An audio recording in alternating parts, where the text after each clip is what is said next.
বাড়ছে হাম ও chicken pox, সবচেয়ে ঝুঁকিতে ছোট শিশুরা। ঢাকায় আরও 4 নতুন থানা করার পরিকল্পনা ডিএমপির। হরমুজে ট্রাম্পের প্রজেক্ট ফ্রিডমে সৌদির বাধা। শান্ত মমিনুল জুটিতে ভর করে বড় লক্ষ্যের পথে বাংলাদেশ। সরকারিভাবে চালু হচ্ছে ই-টিকেটিং ও বক্স অফিস।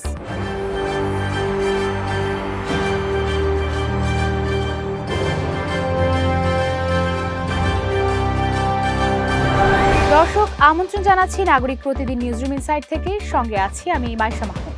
এতক্ষণ শুনছিলেন সংবাদ শিরোনাম, এবারে জানিয়ে দিব বিস্তারিত। দেশে 2 বছরের কম বয়সী শিশুদের মধ্যে হামের সংক্রমণ উদ্বেগজনক হারে বাড়ছে বলে জানিয়েছেন চিকিৎসকরা। বিশেষ করে 7 থেকে 8 মাস বয়সী শিশুরা বেশি ঝুঁকিতে রয়েছে। একই সঙ্গে বাড়ছে চিকেন পক্সের প্রকোপও। ডক্টর হুমায়রা জেসমিন তৃষা জানান, জ্বরের 4 দিনের মধ্যে শরীরে র্যাশ দেখা দিলে শিশুকে দ্রুত আলাদা রাখতে হবে, যাতে সংক্রমণ না ছড়ায়। চিকিৎসকদের মতে কেবল শিশুই নয়, প্রাপ্তবয়স্ক ও গর্ভবতী নারীরাও হামের ঝুঁকিতে রয়েছেন। রাজধানী ঢাকায় আরও 4টি নতুন থানা স্থাপনের পরিকল্পনা করছে ঢাকা মহানগর পুলিশ। খিলক্ষেত পুলিশ ফাঁড়ি উদ্বোধন অনুষ্ঠানে ডিএমপির ভারপ্রাপ্ত কমিশনার মোহাম্মদ সরওয়ার জানান, রায়ের বাজারে নতুন থানার প্রস্তাব ইতোমধ্যে মন্ত্রণালয়ে রয়েছে।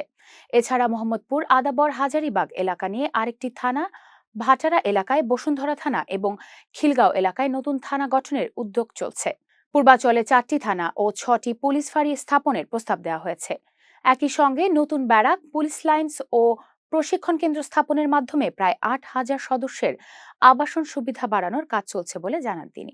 ইরানের অবরোধ ও উত্তেজনার মধ্যে হরমুজ প্রণালীতে বাণিজ্যিক জাহাজ চলাচল নিশ্চিত করতে প্রজেক্ট ফ্রিডম নামে সামরিক সহায়তা পরিকল্পনা ঘোষণা করেছিলেন মার্কিন প্রেসিডেন্ট ডোনাল্ড ট্রাম্প। তবে সৌদি আরব সহ উপসাগরীয় মিত্রদের তীব্র আপত্তির মুখে মাত্র 1.5 দিনের মধ্যেই সেই পরিকল্পনা স্থগিত করতে বাধ্য হয় ওয়াশিংটন। মার্কিন সংবাদ মাধ্যম এনবিসি নিউজ কূটনৈতিক ও সামরিক সূত্রের বরাতে এ তথ্য জানিয়েছে। মিরপুরে পাকিস্তান বিপক্ষে টেস্ট সিরিজের প্রথম ম্যাচে টস হেরে প্রথমে ব্যাটিংয়ে নামে বাংলাদেশ। তবে 10 ওভারে 31 রানে 2 ওপেনারকে হারিয়ে খাদের কিনারে পড়ে বাংলাদেশ।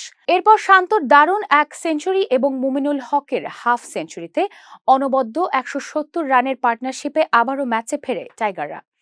এই সেঞ্চুরির মাধ্যমে টেস্টে অধিনায়ক হিসেবে বাংলাদেশিদের মধ্যে সর্বোচ্চ 5টি সেঞ্চুরির মালিক এখন শান্ত। আর ক্যারিয়ারের প্রথমবারের মতো টানা 4 ইনিংসে 50 রান করে রেকর্ড গড়েন মুমিনুল হক। চলচ্চিত্র সংশ্লিষ্ট মানুষদের দীর্ঘদিনের দাবির প্রেক্ষিতে অবশেষে সরকারিভাবে চালু হচ্ছে ই-টিকেটিং ও বক্স অফিস।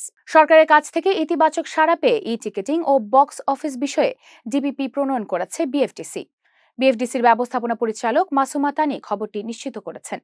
তিনি জানান, ঈদের আগেই প্রস্তাবটি তথ্য ও সম্প্রচার মন্ত্রণালয়ের উন্নয়ন অনুবিভাগে জমা দেওয়া হবে। ডিপিপি প্রণয়নের আগে সিনেমা হল মালিক সমিতি, পরিচালক সমিতি, প্রযোজক সমিতি, স্ট্রিমিং প্ল্যাটফর্মের প্রতিনিধি সহ চলচ্চিত্রের অংশীজনদের সঙ্গে বৈঠক করেছে বিএফডিসি। নাম প্রকাশ না করার শর্তে তথ্য ও সম্প্রচারের এক কর্মকর্তা জানান, তথ্য ও সম্প্রচার মন্ত্রণালয়ের বৈঠকে ই-টিকেটিং ও বক্স অফিস নিয়ে ইতিবাচক আলোচনা হয়েছে। দর্শক, এই ছিল নাগরিক প্রতিদিন নিউজরুম ইনসাইড থেকে সর্বশেষ। পরবর্তী সংবাদ দেখার আমন্ত্রণ জানিয়ে বিদায় নিচ্ছি।